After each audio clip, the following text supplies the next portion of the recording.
Baik teman-teman semua, terima kasih sebelumnya yang telah mampir di channel saya.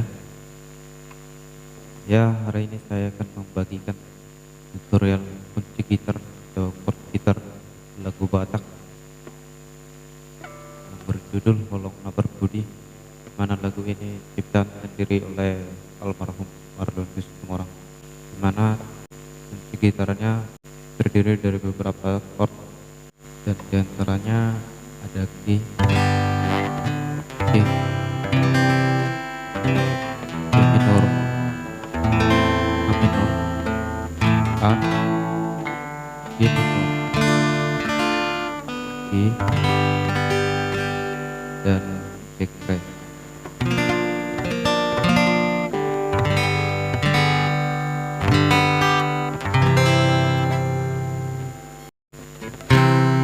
Oke, langsung saja kita putar lagunya.